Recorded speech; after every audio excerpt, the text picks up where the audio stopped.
dalam pokok permohonan. 1. Mengabulkan permohonan dari pemohon untuk seluruhnya. 2. Menyatakan kalimat orang-orang bangsa lain yang disahkan dengan undang-undang sebagai warga negara dalam pasal 2 Undang-Undang Nomor 12 Tahun 2006 tentang kewarganegaraan Republik Indonesia, Lembaran Negara Republik Indonesia tahun 2006 Nomor 63 diubah sehingga menjadi orang-orang bangsa lain yang memiliki bukti pengesahan berdasarkan undang-undang sebagai warga negara Indonesia. Tapi dari sisi undang-undang itu kan persis plek pasal 26 itu ditulis di undang-undang di pasal 7 tadi. Pasal 26 sama dengan pasal 2 tadi ya Prof ya. Itu sama persis. Jadi tidak ada pertentangan antara pasal 2 itu dengan pasal 26-nya. Ya, itu aja komentar saya ya. Ada yang mau sampaikan Pak Sukman? Boleh sedikit yang silakan. Kalau tentang persamaan bunyi, kami sepakat, pemohon sepakat. Tapi karena yang satu undang-undang, maka menjadi norma undang-undang. Sehingga Mahkamah Konstitusi, meskipun bunyinya sama dengan undang-undang, tapi karena yang kami pemohon minta itu di pasal 2 Undang-Undang tentang Kewarganegaraan adalah norma undang-undang. Menjadi berubah normanya menurut pemohon. Itu yang boleh. Jadi dalam pengujian undang-undang itu kan apakah pasal itu bertentangan dengan undang-undang dasar? Lah kalau tidak bertentangan ya nggak bisa dibatalkan. Itu. Pemohon merubah yang mulia. Ya kalau yang merubah berarti merubah undang-undang dasar dong kalau gitu. Bukan merubah undang-undang pasal 2. Ya terserah itu pemohon, tapi nanti mahkamah akan menilainya ya. Betul yang mulia. Baik. Wakulu dan dari, wakulu tap tabari. Tabi tap, aku lu dandang.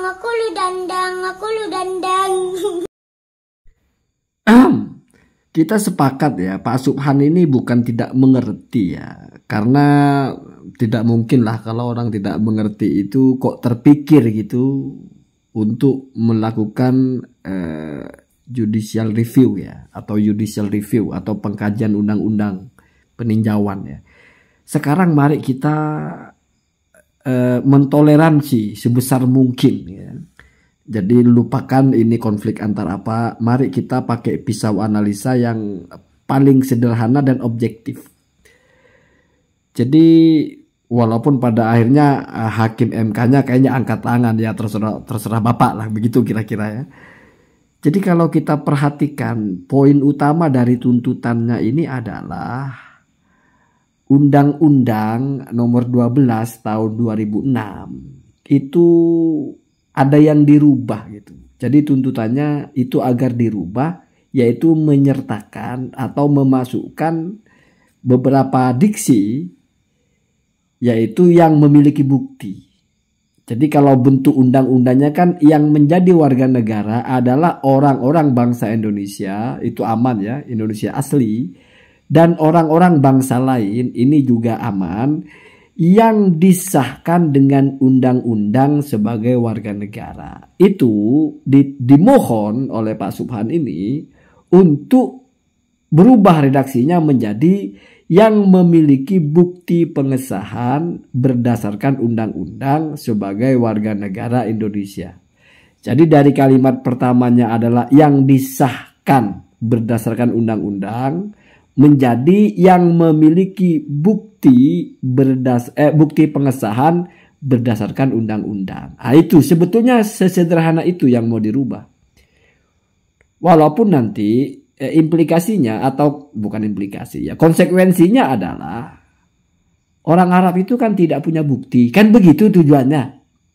Orang Cina punya bukti. Apa bukti sih maksudnya itu? SBKRI. Surat Bukti Kewarganegaraan Republik Indonesia. Itu kan yang punya orang Cina sama orang India. Orang Arab kan tidak punya. Kan itu tujuannya sebetulnya. Sehingga kalau itu ditegakkan, artinya diangkat narasi surat bukti itu, maka orang Arab tidak sah kewarganegaranya. Kan itu menggugatnya kan di situ. Ya, kalau tidak salah paham saya. Balawi-Balawi itu kan tidak punya SBKRI. Itu poinnya di situ. Sekarang begini, saya mencoba memahami kenapa MK-nya itu terserah Bapak itu. Itu kan narasi-narasi yang terserah kamu lah kan gitu. Kenapa kok begitu? secara badihi atau secara kita menangkap secara dasar, langkah Anda ini mau merubah atau mau menambahkan diksi di undang-undang di mana diksi itu sudah sama persis dengan undang-undang dasar. Makanya mestinya yang dirubah undang-undang dasarnya. Itu logis, Pak, tidak perlu pakar hukum yang memahami itu. Dua hal. Ya. Anda mau rubah salah satunya tapi mau tetap sama, tidak mungkin. Satu dirubah, maka satunya juga harus dirubah. Undang-undang tahun 2006 mau Anda rubah, maka undang-undang dasarnya juga harus dirubah. Kalau tidak nanti judicial review malah menjadikan undang-undang ini tidak sinkron. Kan jadi lucu, Pak. Tujuannya judicial review itu kan kalau terendus atau ada indikasi ketidaksinkronan sehingga dirubah untuk sinkron. Ini malah mau dirubah untuk jadi tidak sinkron. Kalau mau dirubah untuk sinkron juga, ya mau nggak mau dua-duanya dirubah. Sesimpel itu. Makanya bingung ketua MK-nya itu, ya. Bingung. Kalau Anda mau merubah yang tahun 2006, ya harus dirubah undang-undang dasarnya. Kalau tidak nanti malah akan memunculkan undang-undang tahun 2006 ini tidak sesuai dengan undang-undang dasarnya. Kalau yang dirubah cuma yang tahun 2006. Maka harus dirubah undang-undang dasar. Saya bukan pakar hukum, tapi saya mengerti apa maksud dari ucapan MK-nya itu gitu. Itu kan logika sederhana, Pak. Dua hal sudah sama. Atau Maman dan Mukidi udah sama persis. Anda mau merubah Maman. Tujuannya biar sesuai dengan Mukidi. Lah sudah sesuai masih mau Anda rubah. Justru kalau Anda merubah Maman, nanti malah tidak sesuai dengan Mukidi. Kalau Anda mau tetap pakai prinsip, tetap saya mau merubah Maman, tapi tetap akan sesuai dengan Mukidi. Ya Mukidinya juga harus dirubah, Pak. Gitu. Sesederhana itu. Ya. Kemudian, ini yang lebih penting sebetulnya. Undang-undang dasar itu general, universal. Di situ kan narasinya adalah warga negara bangsa lain bisa menjadi warga negara Indonesia apabila kewarganegaranya itu disahkan oleh undang-undang. Sehingga bahasanya adalah orang-orang bangsa lain yang disahkan dengan undang-undang. Nah, jalur disahkan dengan undang-undang itu universal. Maka rinciannya ada yang harus punya bukti, ada yang tidak perlu. Simple sebetulnya. Jadi secara undang-undang yang disebut sah berdasarkan undang-undang itu ada seperti bangsa Cina dan bangsa India harus punya bukti. Ada yang tidak mesti punya bukti atau tidak harus punya bukti. Seperti bangsa Arab. Jadi dua-duanya itu sudah disahkan secara undang-undang. Artinya ini kan general. Kalau mau Anda rubah harus ada bukti. Oh, berarti Anda mau memunculkan aturan baru, yaitu semuanya harus punya bukti. Padahal undang-undangnya nggak gitu. Jadi undang-undang yang umum itu mau Anda persempit menjadi harus yang punya bukti yang dimaksud dengan disahkan oleh undang-undang. Sehingga narasinya mau dirubah yang memiliki bukti pengesahan berdasarkan undang-undang.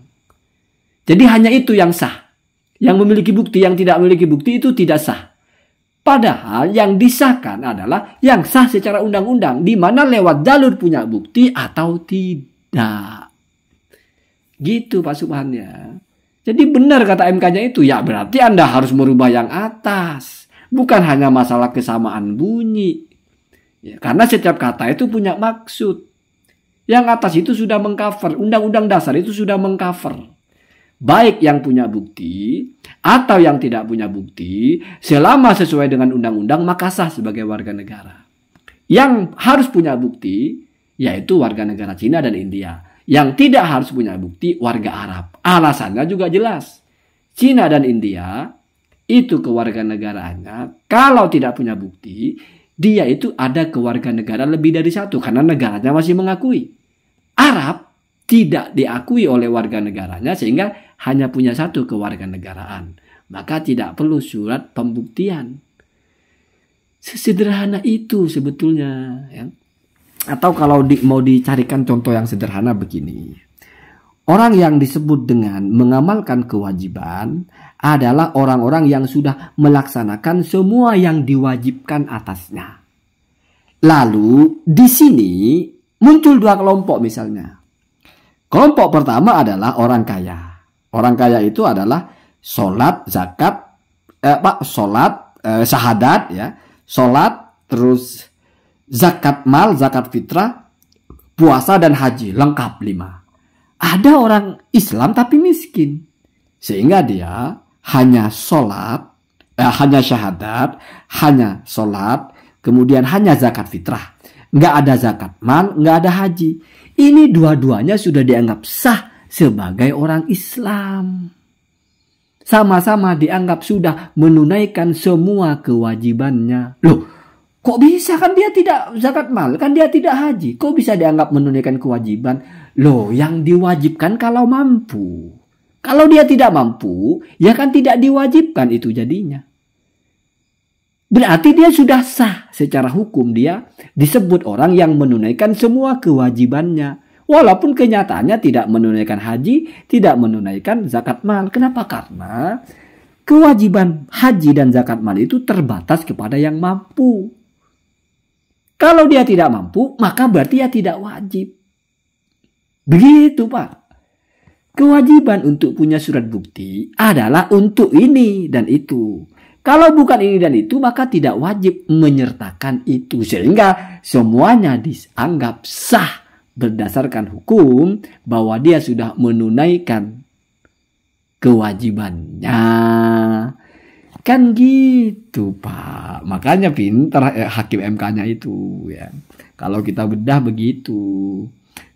Atau mungkin itu hanya tafsiran saya, wallahu alam. Tapi setidaknya kalau sudah sepakat sama, terus satunya mau Anda rubah, ya berarti juga Anda harus berubah yang satunya. Karena kalau tidak, maka justru perubahan itu bukan untuk menyesuaikan, malah untuk menjadikan tidak sama. Simple kan? Ya.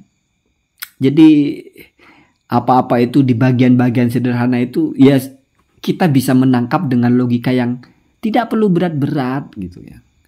Ya, jadi saya paham.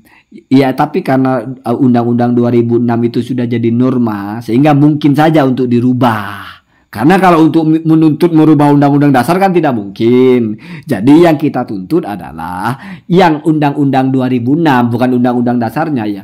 Tapi itu kan sama, Pak. Ya. Kalau yang sudah sama mau Anda rubah, ya nanti malah Anda mengupayakan untuk tidak sama. Oh enggak, saya tetap mau sama. Ya berarti dirubah dua-duanya. Maka berarti lazimul qaul bahasanya itu, konsekuensi dari ucapan Anda mau merubah 2006 itu adalah ya mau merubah yang yang Undang-Undang Dasar 1945. Itu hakim itu cerdas-cerdas ya, gampang nangkap logikanya itu. Kecuali kalau yang bawah ini tidak sama, maka kita harus rubah biar sama dengan yang atas. Ini atas bawah sudah sama, yang bawah mau Anda rubah. Tapi Anda tetap sepakat bahwa dirubah untuk sama. Ya berarti yang atas juga harus dirubah, Pak.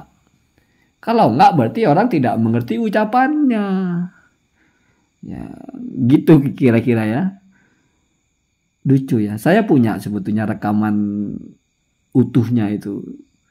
Tapi ya sudah seperti itu ya. Itu yang atas itu kan tayangan rekaman utuhnya itu. Tapi kan nggak ada suaranya. Ya nanti kapan-kapan saya upload versi lengkap ya.